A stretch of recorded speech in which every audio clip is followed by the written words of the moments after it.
I have a very, very last for you, Xavier. I've seen you deploy what you've called serious games here. Mm-hmm. Why is it today important? Because it's a center, right? But it's more of a school, the data, like he said, where you guys teach or give tools to those soldiers on the battlefield. Why is it so important to have those kind of activities? Can you just tell us a little bit about why it is important to have those serious games here? So to make a long story short, we are primarily an education center where we like to explore, discover, and share about plenty of different things. So we believe very firmly that the day you stop learning, you are old. And that's why Amadou and myself are very young guys. So for us, keeping learning is having fun, playing, and putting the game into the center of learning is what is called gamification. And this is why we are tapping into gamification for making our learnings more interactive, more engaging, and more fun. Recently, we had in this same room 28 ladies from all over Africa. It was called African Women Leadership, and they were having contact with different disciplines, from social anthropology to healthcare system resilience to field deployment with the mobile lab to very different areas.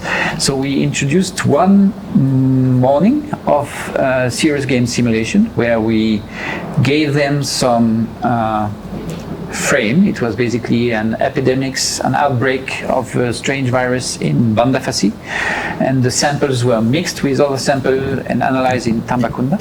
And then they had to sort out what was the mess going on and what was the result out of that.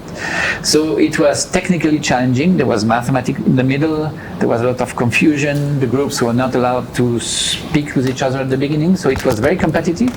And they realized that at the end of the game, they had to speak together. They had to share and synergize. And it created a very strong and very deep group dynamics. And I think the few key learnings have been deeply rooted in their mind because it was fun. So we are like the big companies in Europe and the US. They have created this famous webpage called the Fun Theory that I invite you to watch in YouTube.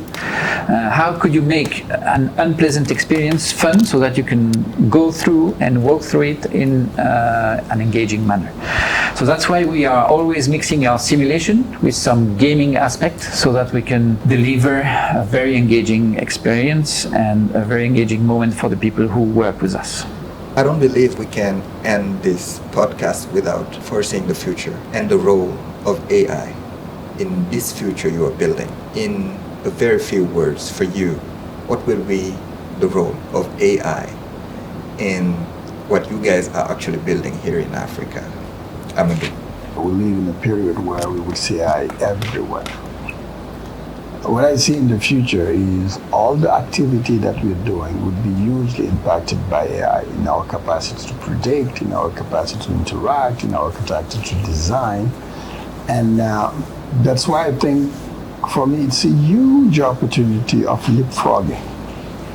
If I see in a couple of areas, let's say biomanufacturing, AI is changing the way people do manufacturing, the way that people are doing actually clinical trials, the way people are conceiving even protocols and things like that. And meaning that what used to be done using millions of dollars or used to be done using a very sophisticated infrastructure or ecosystem can be done here in Africa, in our area with limited resource, with the impact that would actually be changing everything.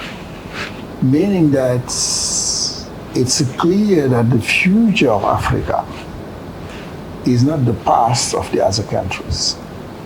Meaning that because of those technology, as if you have reset the race that you were mentioning in the game, And that technology, if they're used properly, would give us a good chance to solve our problem quicker, better, and help access on which we obsess. So AI is, for me, the very good part that, if we use it well, can lead us there.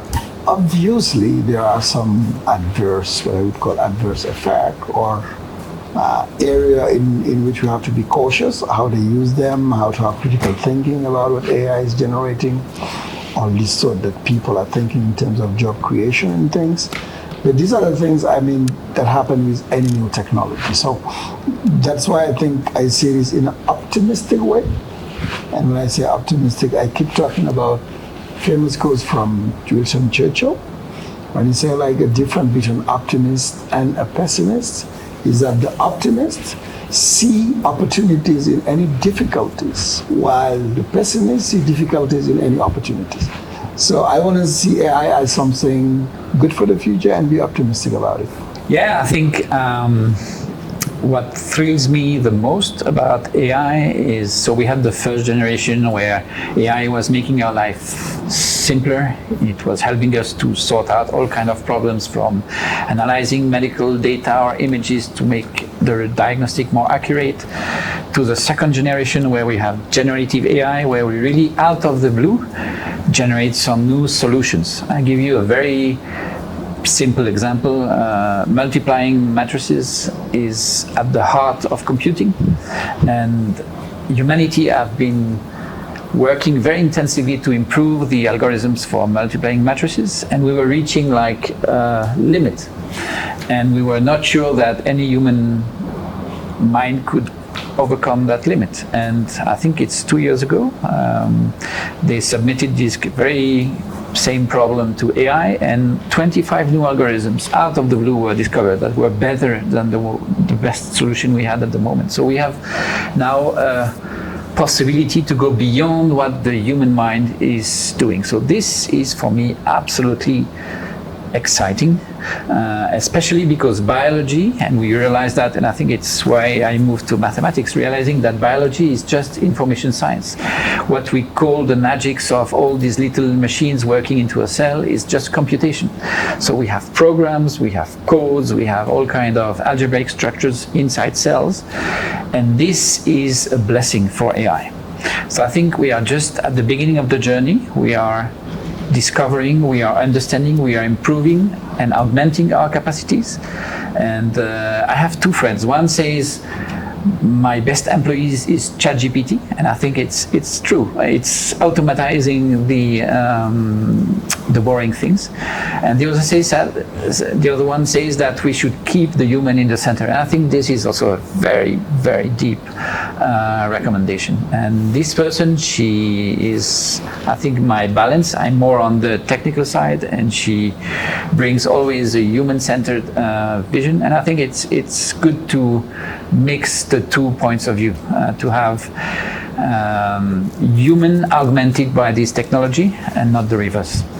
Thank you very much. Thank you so much, gentlemen. This was the very first episode of Conversations at CARE. I had the privilege to be with the CARE architects, and I was very excited to have this conversation with these two gentlemen.